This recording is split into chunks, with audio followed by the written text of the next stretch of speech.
love life? Do you love liberty? Do you love the pursuit of happiness? Then you must love America. It's time for Honest American News. Thank you. Welcome to Honest American News.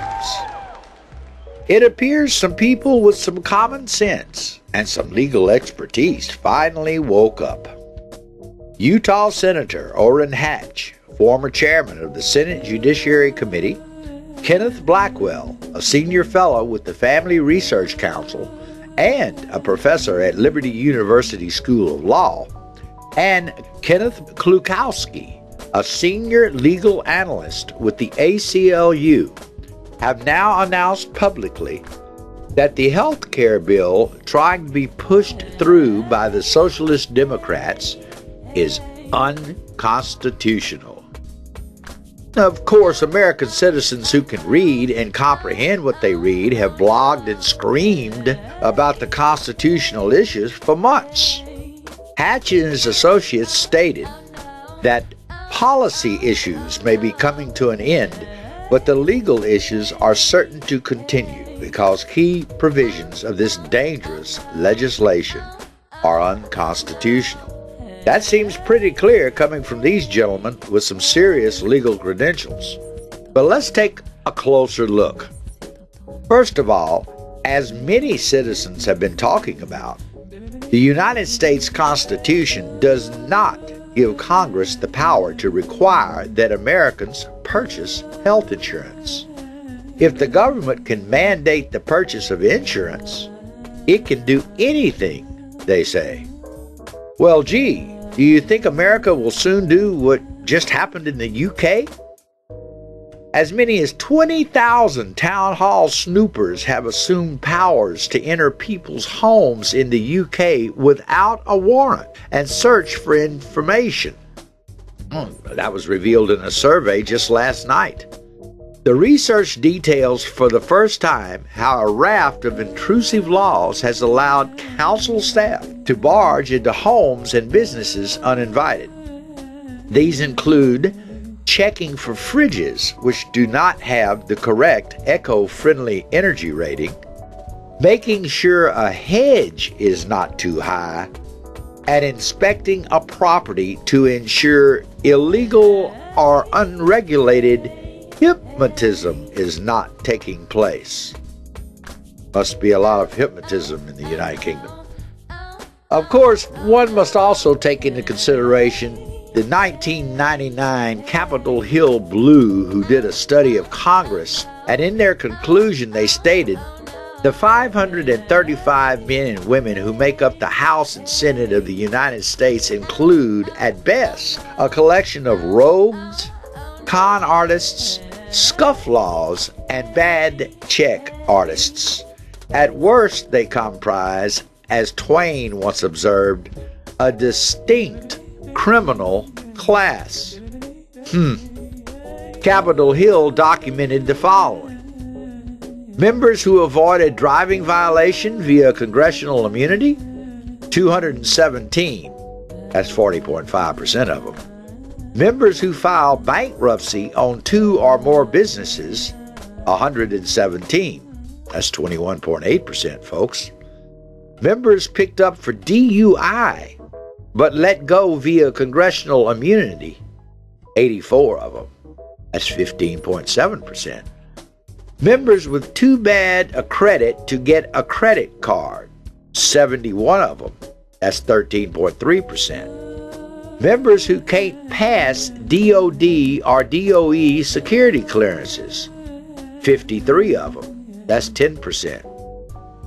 Members accused of spousal abuse, that's 29 of them, 5.4%. Members with DUI records despite congressional immunity, 27 of them, that's 5%. Members sued by personal creditors, that's 21, 3.9%. Members who write bad checks, 3.5%, Even after closing the House Bank, there were 19. Members with drug-related arrests, 14 of them. That's 2.6%. And 8 were arrested for shoplifting, 7 for fraud, 4 for theft, and 3 for assault, and 1 for criminal trespass. Then, of course, there's always Massachusetts Democrat Representative Barney Frank, who admitted, let me say that again, who admitted a lengthy relationship with a male hooker who ran a bisexual prostitution service out of Frank's apartment. Sweet Barney is the chairman of the House Financial Services Committee. Gee, gotta think about that one a minute. Excuse me a second.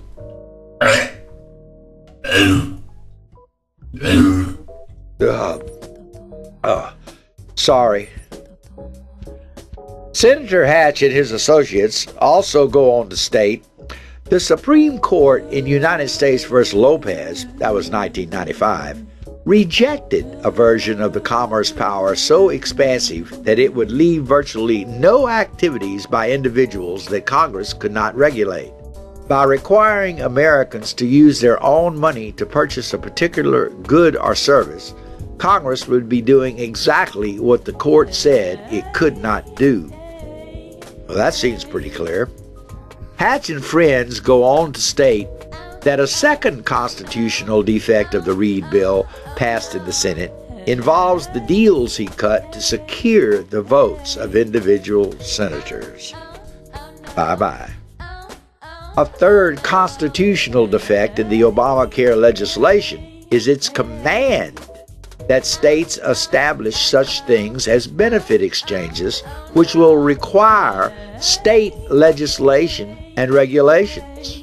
They go on to state, in New York versus the United States in 1992 and Prince versus the United States in 1997, the Supreme Court struck down 2 laws on the grounds that the Constitution forbids the federal government from commandeering any branch of state government to administer a federal program, that is, by drafting and by deliberate design exactly what this legislation would do.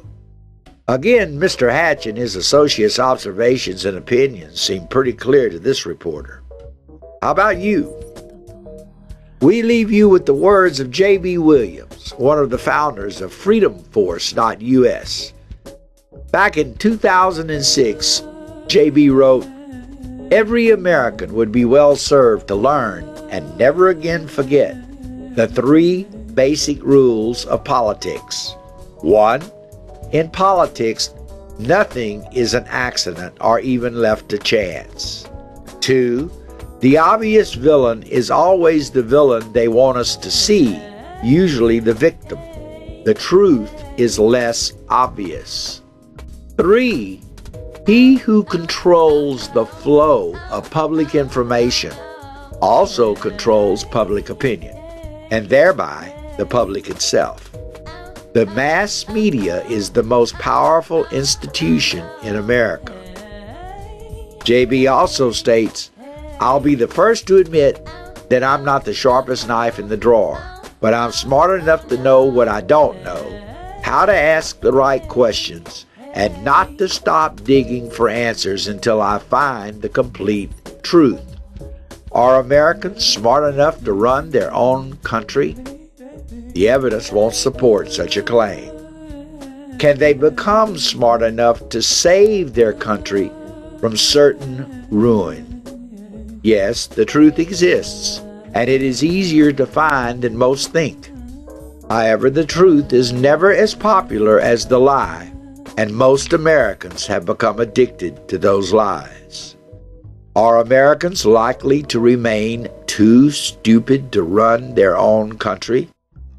If they continue to run it on the basis of what the press or Hollywood actors tell them, the answer is a resounding yes. If this is the best we can do, then we have failed the freedom and self-governance experiment and our grandchildren will pay heavily for our mistakes.